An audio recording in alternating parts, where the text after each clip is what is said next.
Hi friends, welcome back to our YouTube channel study with Karan. आज हम लोग पढ़ेंगे क्लास 10th का इलेक्ट्रिसिटी चैप्टर का टॉपिक नंबर 2 जो कि है इलेक्ट्रिक करंट। टॉपिक नंबर 1 में हमने इलेक्ट्रिक चार्ज कवर किया था, तो जिन लोगों ने इलेक्ट्रिक चार्ज वाली वीडियो नहीं देखा है तो वो लोग प्लेलिस्ट चेक कर सकते हैं। तो आज हम लोग कवर करेंगे इलेक्ट्रिक करंट। तो सबसे पहले बात करते हैं करंट क्या होता है। करंट का मतलब होता है फ्लो ऑफ एनीथिंग। जैसे एग्जाम्पल के लिए नदी का पानी जो फ्लो होता है तो वो भी एक तरह का करंट है, उसको हम बोलते हैं रिवर करंट। तो उसी तरीके से जब चार्ज क्या करता है, कंडक्टर के इनसाइड फ्लो करना स्टार्ट करता है, तो चार्ज के फ्लो को हम क्या बोलते हैं, इलेक्ट्रिक करंट बोलते हैं। तो मैंने डेफिनेशन यहाँ पे लिख रखा है। सबसे पहले इलेक्ट्रिक करंट हमारा टॉपिक है। इलेक्ट्रिक करंट का जो सिंबल है उसको हम या तो आई से दिखा सकते हैं, कैपिटल आई से, या फिर स्मॉल आई से हम दिखा सकते हैं। इलेक्ट्रिक करंट की जो एसआई यूनिट है, इलेक्ट्रिक करंट को जिसमें हम जिस यूनिट में नापते हैं उस यूनिट का नाम है एम्पियर। एम्पियर एक साइंटिस्ट है, उसी के नाम पे इलेक्ट्रिक करंट की यूनिट दी गई है। शॉर्ट फॉर्म में आप एम्पियर को ए लिख सकते हो। बात आती है डेफिनेशन की, तो डेफिनेशन क्या है, it is defined as the rate of flow of charge inside a conductor. जिस रेट से चार्ज कंडक्टर के अंदर फ्लो हो रहा है उस रेट को ही हम क्या बोलते हैं, इलेक्ट्रिक करंट बोलते हैं। तो अगर मैं मैथमेटिकली लिखूं, जैसे कि यहाँ पे मैंने डायग्राम में दिखा रखा है, एक चार्ज क्यू है जो कि फ्लो कर रहा है और कितने समय के लिए फ्लो कर रहा है, टी टाइम के लिए फ्लो कर रहा है। अगर मुझे निकालना है कि इसमें कितना इलेक्ट्रिक करंट जनरेट हो रहा है तो उसके लिए क्या करेंगे हम, इलेक्ट्रिक करंट यानी आई जो होता है वो होता है चार्ज अपॉन टाइम। जितना भी चार्ज फ्लो हो रहा है और जितने भी समय के लिए चार्ज फ्लो हो रहा है, अगर आप उस चार्ज को जितने टाइम के लिए फ्लो हो रहा है उससे डिवाइड कर दोगे तो जो चीज़ हम निकल के आती है उसी को क्या बोलते हैं, इलेक्ट्रिक करंट बोलते हैं। तो हमारा जो फॉर्मूला बन जाएगा, चार्ज को हम किससे दिखाते हैं, हाँ गुड, स्मॉल क्यू या कैपिटल क्यू से। ये हमने फर्स्ट टॉपिक में क्लियर कर लिया था। तो चार्ज की जगह मैंने क्या रख दिया, क्यू। टाइम को तो सबको पता है किससे दिखाते हैं, स्मॉल टी से। तो हमारा जो करंट का जो जनरल फॉर्मूला और बेसिक फॉर्मूला बन के आया वो क्या आया, I equal to Q upon T. तो हमारा करंट का जो पहला फॉर्मूला बन के आया वो क्या आया, I equal to Q upon T. Charge की एसआई यूनिट क्या होती है, कूलाम होती है, इसलिए मैंने यहाँ पे सी लिख दिया है। और टाइम की एसआई यूनिट क्या होती है, सेकंड।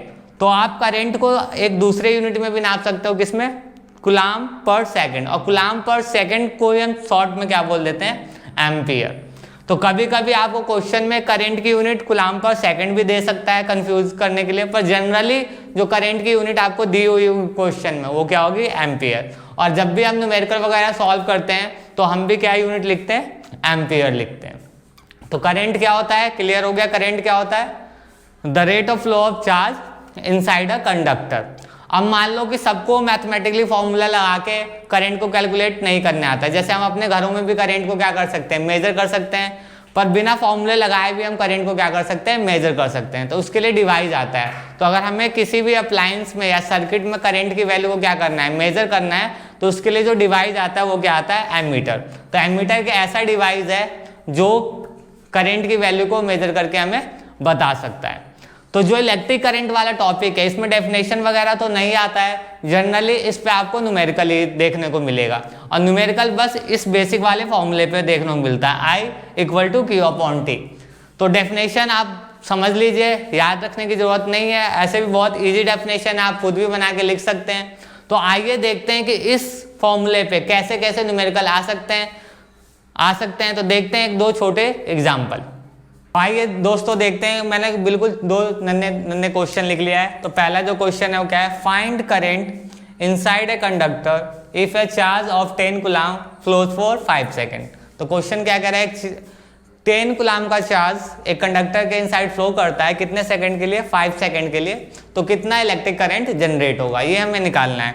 तो जब भी हम न्यूमेरिकल करते हैं, मैंने आपको टिप्स बता दिया था कि जब भी आपको न्यूमेरिकल करना है तो सबसे पहली जो टिप्स है क्या याद रखना है, हमेशा गिवन लिखना है। हमेशा क्या लिखना है, गिवन लिखना है। तो यहाँ पे सबसे पहले मैं गिवन लिख लेता हूँ।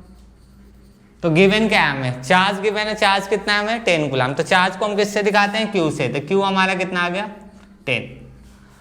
उसके बाद टाइम कितना दे रखा है, 5 सेकेंड। तो टी हमारा कितना हो गया, 5 सेकेंड। अब हमें निकालना क्या है, करंट। तो करंट को किससे दिखाते हैं, आई से। तो आई के आगे मैंने लगा लिया क्वेश्चन मार्क, क्योंकि मुझे आई की वैल्यू फाइंड करनी है। तो अभी मैंने डिस्कस किया था कि जो आई का फॉर्मूला होता है क्या होता है, जितना भी चार्ज फ्लो कर रहा है और जितने समय के लिए फ्लो कर रहा है, दोनों को क्या कर दो, डिवाइड कर दो, तो हमें क्या पता लग जाता है, करंट की वैल्यू पता लग जाता है। तो करंट का फॉर्मूला क्या होता है, Q अपॉन T। अब मुझे यहाँ पे वैल्यू पुट कर देना है, Q की जगह कितना वैल्यू पुट कर देंगे 10, और टाइम की जगह कितना वैल्यू पुट कर दोगे 5। तो जब आप 10 में 5 से डिवाइड दोगे तो कितना आ जाएगा 2। और करंट को नापते किस में, हाँ बिल्कुल सही, एम्पियर में। तो हमारा जो आंसर आ गया वो कितना आ गया, 2 एम्पियर। तो कहने का क्या मतलब, जब 10 कूलाम का चार्ज 5 सेकंड के लिए फ्लो करेगा किसी कंडक्टर के इनसाइड, तो कितना करंट जनरेट होगा, 2 एम्पियर का करंट जनरेट होगा। तो इस तरीके से ही सिंपल क्वेश्चन इस इलेक्ट्रिक करंट के फॉर्मूले पे आता है। आइए देखते हैं दूसरे क्वेश्चन का। दूसरे क्वेश्चन में क्या है, दूसरे क्वेश्चन में क्या कह रहा है कि find amount of charge that creates a 10 ampere current in 20 second. वो चार्ज निकालो जो 10 एम्पियर का करंट जनरेट कर सकता है कितने सेकंड में, 20 सेकंड में, जब वो किसी कंडक्टर के इनसाइड फ्लो करता है। तो इस केस में हमें निकालना क्या है, चार्ज निकालना है। तो सबसे पहले मैं गिवन ही लिख लेता हूँ। तो ये आंसर नंबर 2 है। तो गिवन क्या क्या है हमारे पास, सबसे पहले हमारे पास I गिवन है, तो I कितना है हमारा 10 एम्पियर। टाइम इस केस में भी गिवन है 20 सेकंड। क्या नहीं पता हमें, अमाउंट ऑफ चार्ज। तो चार्ज नहीं पता, चार्ज को किससे दिखाते हैं, Q से।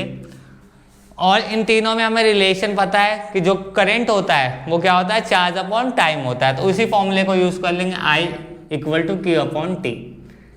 अब हम क्या करेंगे, इस केस में I की जगह I की वैल्यू रख देंगे, Q की जगह Q ही रखेंगे क्योंकि Q की वैल्यू हमें पता नहीं है, और T की जगह टाइम की वैल्यू रख देंगे। तो पुट करते हैं, तो I की जगह कितना आ जाएगा 10, और Q की जगह तो Q ही आ जाएगा क्योंकि हमें पता नहीं है, और टाइम की जगह कितना रख दोगे 20। इधर डिवाइड में इधर आएगा तो किस में हो जाएगा, ये मल्टीप्लाई में हो जाएगा। तो 20 इंटू 10 कितना आता है 200, और चार्ज को नापते किस में, कूलाम में। तो हमारा आंसर कितना आ जाएगा 200 कूलाम। यानी जब 200 कूलाम का चार्ज किसी कंडक्टर में 20 सेकंड के लिए फ्लो करेगा, तब जाके करंट कितना जनरेट होगा, 10 एम्पियर का करंट जनरेट होगा। तो इस तरीके के बिल्कुल इजी क्वेश्चन आपको इस इलेक्ट्रिक करंट के फॉर्मूले पे मिलता है। तो आप लोग, मुझे पूरा यकीन है कि आप लोग आसानी से इस फॉर्मूले पे आए हुए क्वेश्चन को कर लोगे। तो आइए देखते हैं कि इलेक्ट्रिक करंट का जो जनरल फॉर्मूला है Q अपॉन T, क्या इससे हम कोई नया फॉर्मूला जनरेट कर सकते हैं करंट के लिए। तो देखते हैं क्या एक नया फॉर्मूला हम जनरेट कर सकते हैं इस फॉर्मूले को यूज करके करंट के लिए। तो जो हमारा करंट का जो जनरल फॉर्मूला होता है वो क्या होता है, Q अपॉन T।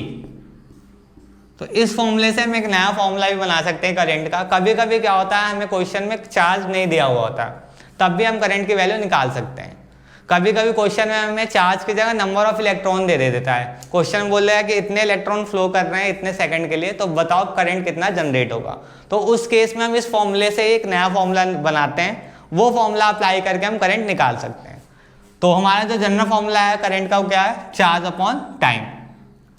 तो हमने पहले टॉपिक में जब हमने इलेक्ट्रिक चार्ज कवर किया था उसमें हमने चार्ज का फॉर्मूला पढ़ा था।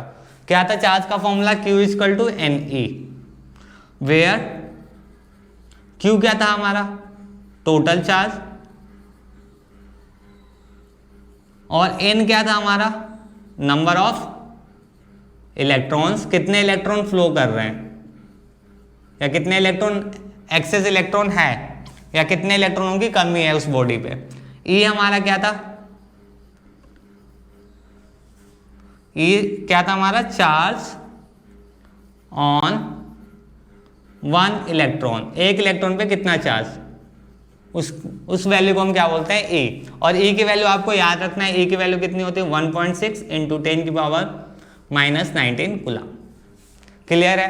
तो अब मैं क्या करूंगा, यहाँ से Q की वैल्यू को क्या लिख दूंगा, N अपॉन E। तो जो हमारा फॉर्मूला बन जाएगा वो क्या बन जाएगा, I equal to NE upon T। तो ये करंट का हमारा दूसरा फॉर्मूला आ गया। तो इसको भी आपको याद रखना है, और याद रखना है ये फॉर्मूला कब अप्लाई करेंगे, जब हमें चार्ज की जगह नंबर ऑफ इलेक्ट्रॉन बता दे कि इतने इलेक्ट्रॉन करंट के कंडक्टर के इनसाइड फ्लो कर रहा है, तो बताओ उस समय कितना करंट जनरेट होगा। तो उस केस में हम ये वाला फॉर्मूला अप्लाई करेंगे, I equal to NE upon T। N की वैल्यू हमें क्वेश्चन में गिवन होगा कि कितना इलेक्ट्रॉन फ्लो कर रहा है, T की वैल्यू भी हमें गिवन होगा कितने टाइम के लिए वो इलेक्ट्रॉन फ्लो कर रहा है, और E की वैल्यू हमें याद रखना है। तो ये हमारा करंट का दूसरा फॉर्मूला आ गया। तो हमारे पास करंट के दो फॉर्मूले हैं। जो बेसिक फॉर्मूला है वो क्या है, I equal to Q upon T. इससे एक नया फॉर्मूला बन गया I equal to N E upon T, और एन ई हमारा क्या होता है, चार्ज होता है। तो इस दो फॉर्मूले पे बोर्ड में आपको क्वेश्चन मिलते हैं और बहुत ही इजी क्वेश्चंस आते हैं इस पे। तो आपको बस याद रखना है कि फॉर्मूला में क्या क्या चीज़ें हैं, एन क्या होता है, ई क्या होता है, टी क्या होता है, क्यू क्या होता है। उसके बाद जब भी आप न्यूमेरिकल करें तो सबसे पहले गिवन लिखे और जो भी चीज़ निकालना है उसके आगे क्वेश्चन मार्क लगा ले, और फिर उन जो भी गिवन दिया उनमें रिलेशन सोचिए क्या रिलेशन इन तीनों में, तो आपको अपने आप ही फॉर्मूला याद आ जाएगा। तो इस वीडियो में हम इतना ही रखते हैं। अगले वीडियो में मैं इस वाले फॉर्मूले पे क्वेश्चन कराऊंगा और अगले वीडियो में हम एक इम्पॉर्टेंट टॉपिक पढ़ेंगे इलेक्ट्रिक पोटेंशियल, उसके बाद फिर हम पढ़ेंगे इलेक्ट्रिक सर्किट। तो आशा करता हूँ कि सबको ये वीडियो आसानी से समझ में आ गई होगी। तो मिलते हैं अगले वीडियो में नए टॉपिक के साथ, तब के लिए बाय बाय।